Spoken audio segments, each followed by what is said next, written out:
Yo, yo, yo, it's NFL Draft Week, which means a lot of content, a lot of videos, and a lot of guests on the Spunky Spectrum Sports YouTube page. Before I bring in my Buffalo Bills friend, please subscribe, like, and share the Spunky Spectrum Sports YouTube page. We can see all my draft content, all my videos.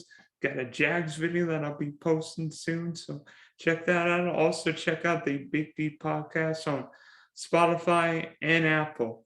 So, if you can see, there's all kinds of Jim Kelly, Marv Levy, Thurman Thomas, Steve Tasker videos, which means only one thing. My friend Jeff Bell, aka the one of the biggest Buffalo Bill fans I know, is joining us. Jeff, you need a Josh Allen video, a picture on the wall. I do. I need to get there. Yeah, I've got my old school Bills behind me, but I need to figure out a way to work Josh Allen in. What's going on here? Wait till he plays in 4 Super Bowls, and Josh Allen's going to be all over that wall. You better believe it. Yeah, we came so close last year. I thought maybe last year was going to be the year, but we're going to be back, and so I'm ready for football season to start. The draft is like the first marker that we're getting there, so it's exciting that we're finally in draft week. Yeah, so the Buffalo Bills head into Thursday's draft with the 25th overall pick. So obviously, it's a much different scenario from where you guys are drafting and where my Jags are drafting at number one. But at 25, heading into the draft, what positions do you think the Bills should address? You look at the big premium positions, they could probably use to add a wide receiver to that wide receiver room. A corner is a real need right now. I think they have to walk out of the draft addressing cornerback. I'd kind of like them to get Breece Hall. I think it'd be fun to finally get a really good running back. It's been a couple years since we've had a great running back in Buffalo, so that would be a fun move. But I really kind of the thing of it is they've got more draft picks right now than are going to make their roster, and so I think that they might be in a position to make an aggressive move up the trade board, right up the draft board right now. And there's been talk like this week that teams really want to trade back, but nobody's really calling to trade up. So that might be a situation where if you are able to go up and get a great cornerback or get a great pass rusher, a great wide receiver, I think they're in a position to do that. I mean, where you are at 25, I mean, could all 5 or 6 of the top wide receivers being Garrett Wilson from Ohio State, Drake London from Southern Cal, Burks from Arkansas, Jameson Williams from Alabama, and Chris Olave, the other Ohio State wide receiver, be gone? Yeah, There's a distinctive possibility all 5 of them could be gone. They could be. And, I think that there's probably 2 cornerbacks in this draft between Sauce Gardner and Derek Stingley that you really like. There's a little bit of drop off, I think, after those guys. And then pass rushers, there's a lot of good pass rushers in this draft, and they've taken pass rushers the last couple of years, so maybe that's not a real need for them. But just looking at positions that usually go in the first round, and those are kind of the checkpoints because, we don't need to go quarterback in the first round, that's for sure.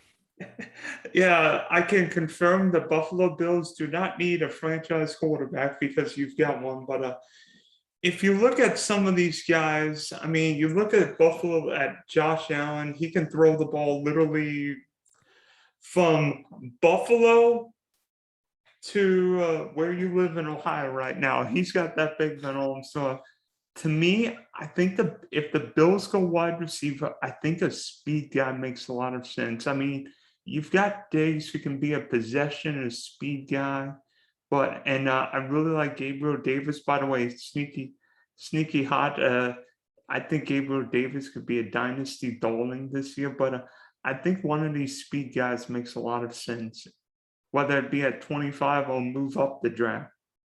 Yeah, I think you'd have to, especially Jameson Williams would be a guy that I'd love to get. I'm an Ohio State fan, so he was at Ohio State for a while and he wasn't able to crack that rotation, but pairing his speed with Josh Allen's arm would be great. But I think that would have to be an aggressive move because it kind of sounds like he might be the first wide receiver drafted. Yeah, I mean, if not for the torn ACL in the national championship game, I think Jameson Williams the top probably 5 pick, but even with the torn ACL, from everything I'm hearing, I think Jameson Williams will be fine, and I think he still could be a top 10 pick because you look at teams, maybe not in the first half of the top 10, but at the back half, Atlanta,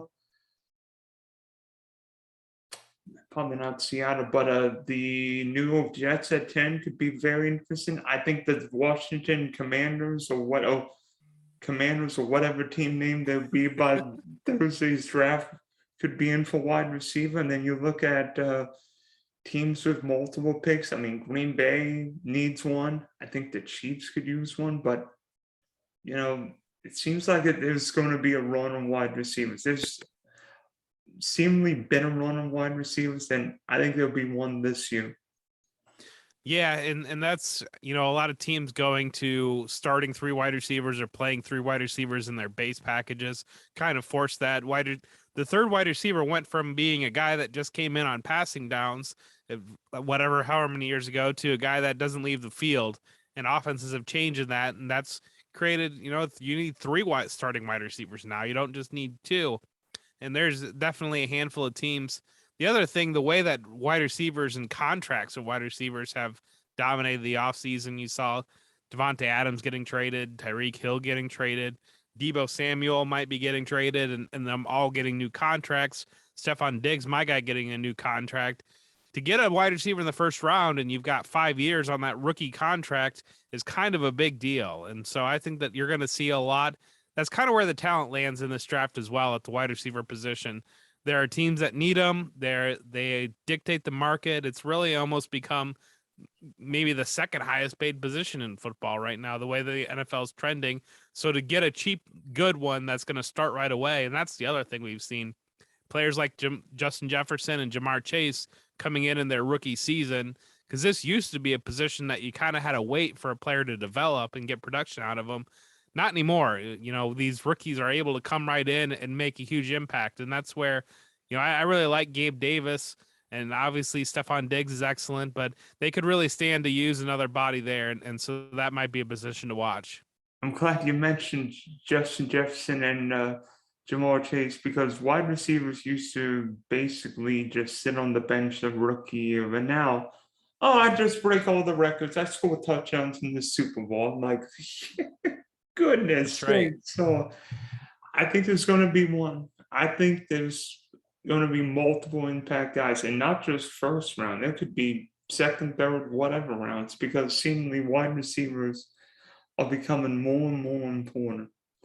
But to me, even a wide receivers are becoming sexier and sexier. I can't believe I'm using that, but I think the Bills' biggest need is defensive back, because yes, Tre'Davious White's coming off for torn ACL, but even with White, I think the Bills, especially against these pass-happy teams, whether it be a Kansas City, a Tampa, or Los Angeles, could struggle with their secondary. I think cornerback is a bigger need than wide receiver. Yeah, and it really kind of goes to the, how do you want to play football? Do you want to be the team that's going to score 65 points and make a team chase you, or do you want to try to slow the other team down a little bit? And they're kind of in that position where they could go either way. Kansas City wasn't stopping them in the second half of that playoff game. Unfortunately, they weren't stopping Kansas City either. They did lose Levi Wallace in free agency, and he was really that second starting quarterback. Now, outside of White, they haven't traditionally used draft resources on cornerback.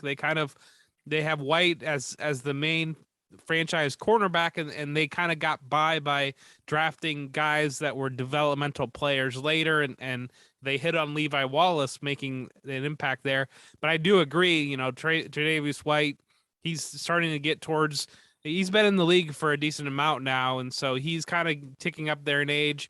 And so to bring in a young corner that can fill that second cornerback role and potentially take over for him long time as the lead cornerback, I think it's a big need. The question would be, is that type of player going to be there at 25? And I think that's probably a pretty fair question with this draft class. Because you look at the 2 top cornerbacks, in all likelihood, Sauce Gardner is going to be a top 10 pick. He looks like he looks every part of number one corner. And Derek Stingley Jr., the Bayou Bengal, is so intriguing because everybody remembers him from 2019, Yeah. but yet he's barely played the last couple of years. So is he more that 2019 guy where he was the top cornerback in college football, or is he more the injury prone guy where he's more of a gamble than a sure thing? I tend to lean on 2019. I think that when you look at that, that was the national championship team, and he shined as a true freshman. And things really fell apart at LSU after that season. Ed Orgeron went from being the darling of the town to he's out of a job now. And Stingley got injured this summer before the season. He really toughed out portions of the season to get out there and play. But I think you go back and the reality of it is, if that guy from 2019 had never gone away a little bit, we'd be talking about him potentially being a top 3 pick. I mean, even Jaguars might even be considering taking him the way that he looked in 2019. But yeah, those injuries have really put a damper on his last couple of years. But he was able to run the 40. He ran like a 4.35 or something, 4.39, I believe it was. But he ran very well in the 40, and so that got people excited about his talent again. And you see the tape, especially from 2019, when he looks like he's going to be the next Deion Sanders, whoever it might be, shut down cornerback in the league that we don't really see a lot of in the NFL.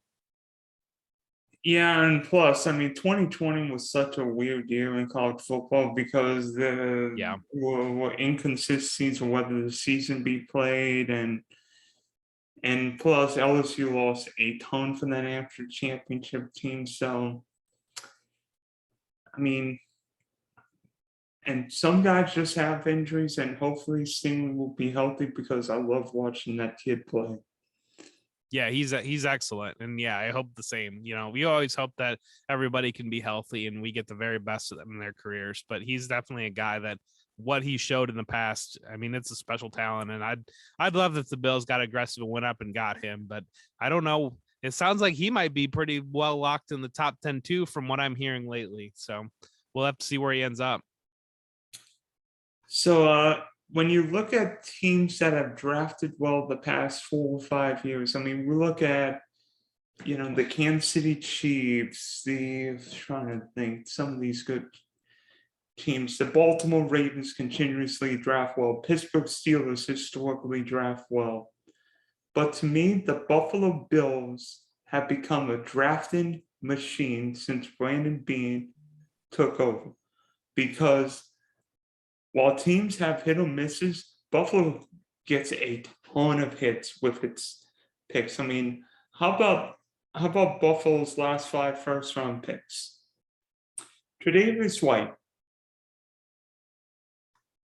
Tremaine Edmonds, Ed Oliver, Greg Rousseau, and oh wait, I forgot somebody. Oh wait, that Josh Allen guy. Yeah, and anytime you hit on what might be the best quarterback in football, you get a lot of free passes with the rest of the stuff. But it does look like, they loaded up that defense with the other first-round picks, and they've been aggressive. They've done well in free agency. To get Micah Hyde and Jordan Poyer are one of the best safety combinations in the league. Both of those guys were really overlooked in free agency when they signed them. And then you have the trade that, I mean, you look at that draft record, it could be even better because it could be Justin Jefferson, but they traded that first-round pick for Stephon Diggs. So, I think that you're pretty happy to have Stephon Diggs on the team, but there's always going to be that question of, well, what if we had Justin Jefferson for Josh Allen most of his career too? But I think that Diggs probably helped to aid in the development of Josh Allen. He really broke out after he arrived. But yeah, you got to be happy with what they've done in the draft. Yeah, I mean that Diggs for Jefferson trade might have actually worked out for both guys because I'm sure Jefferson would have been on the field that early in Buffalo, and Diggs was really good in Minnesota and hit a notch higher in Buffalo.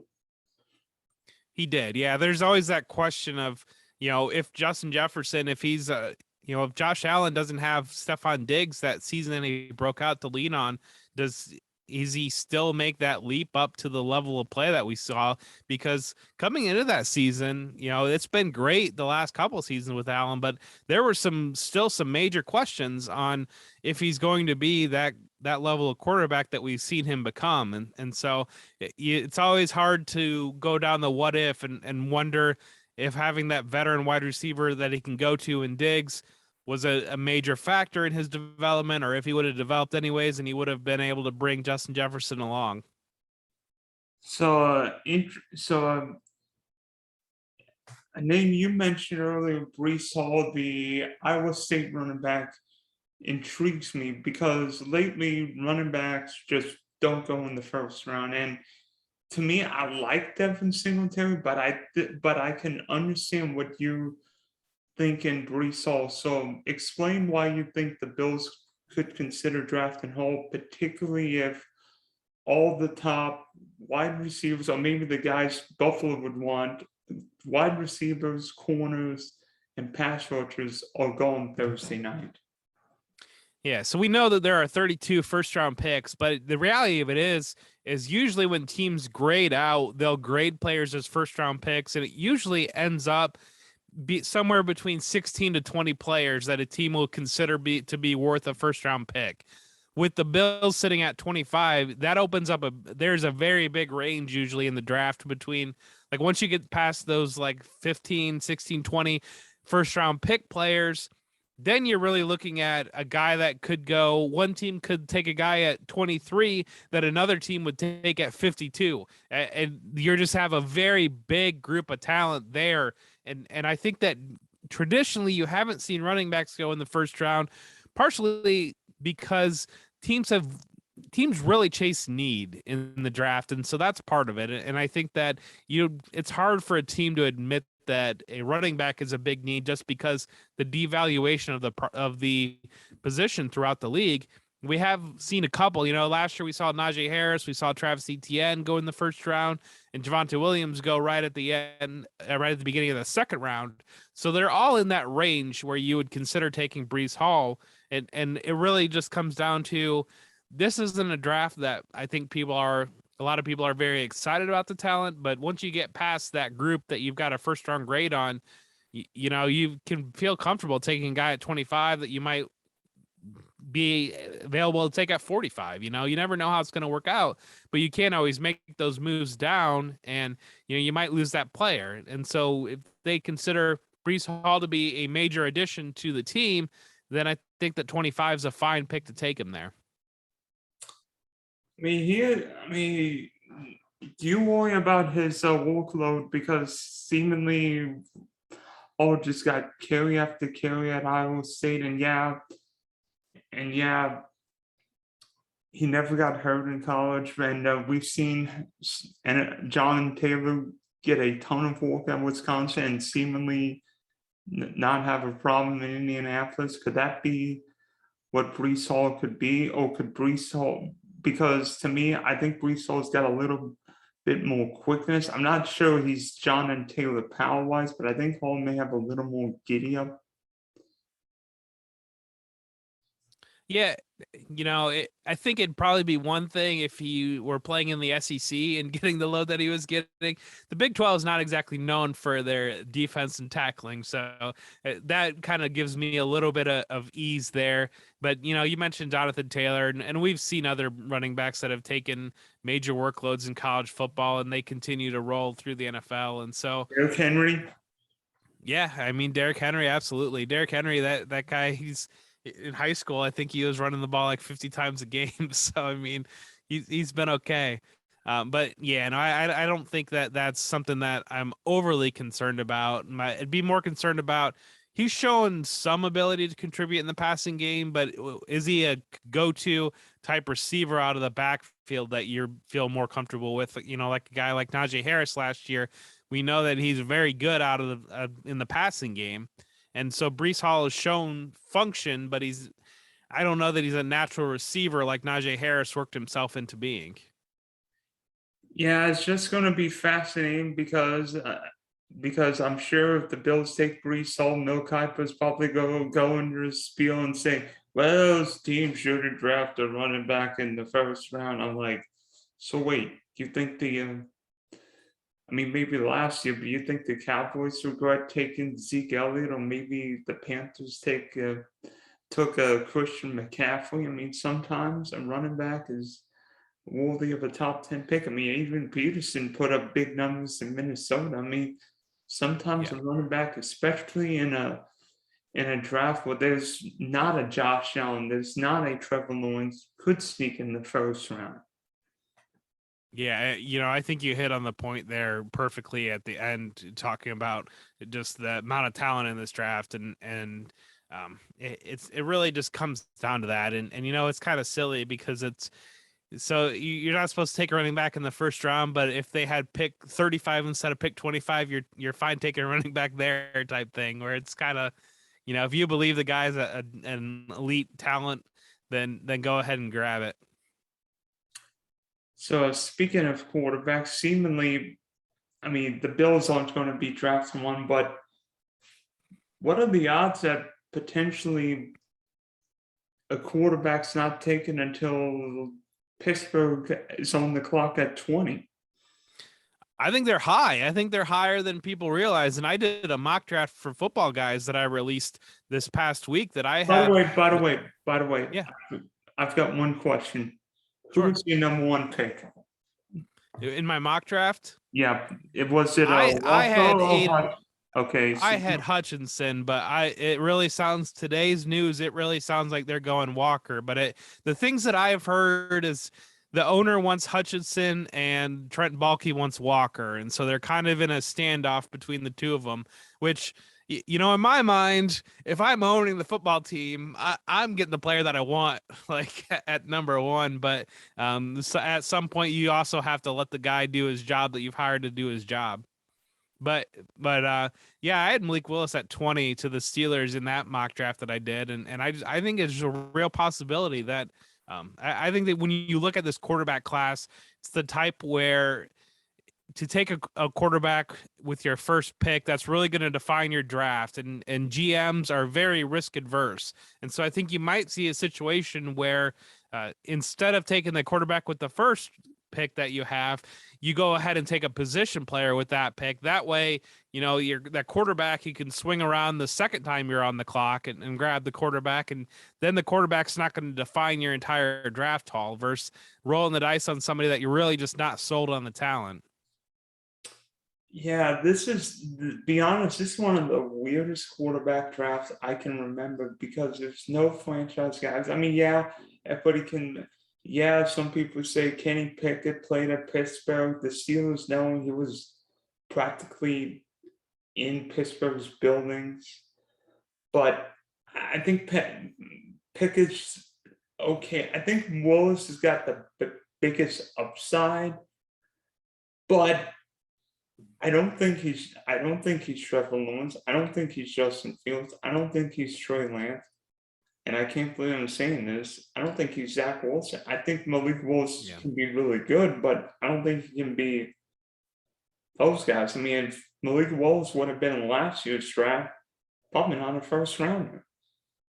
Yeah, and the Jaguars are the team that really suffers because while you don't need a franchise quarterback, the ability to trade that number one, if their franchise quarterback was sitting there and you get multiple future firsts and whatever it is, I mean, that could have been a franchise makeover. Instead, you end up with a defensive lineman that it seems like half the building isn't exactly sold on.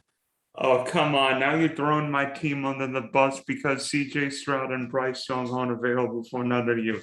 Why couldn't we have the 1 year that my Jags have the number one pick and there's not a quarterback to even want to trade for now? Yeah. Well, I have to give it to you a little bit because you guys beat us last year, and so I don't know. You guys just have our number, and I don't really understand it, but it is what it is. And we have Indianapolis's number because I think the Jaguars have won 7 or 8 straight home games against the Colts. Sorry, Indianapolis, we beat you for only win in 2020, and we knocked you out of the playoffs last year. Yeah, it's I'm sure the Colts fans are probably feeling a little bit like I feel, but probably a little bit worse. Yeah, they thought. Yeah, I bet you Jim Irsay was vomiting after watching Carson Wentz get sacked and throw picks week 18. Well, they traded him right away, so I think that Yeah. probably says everything. They got him off the team the first chance they could.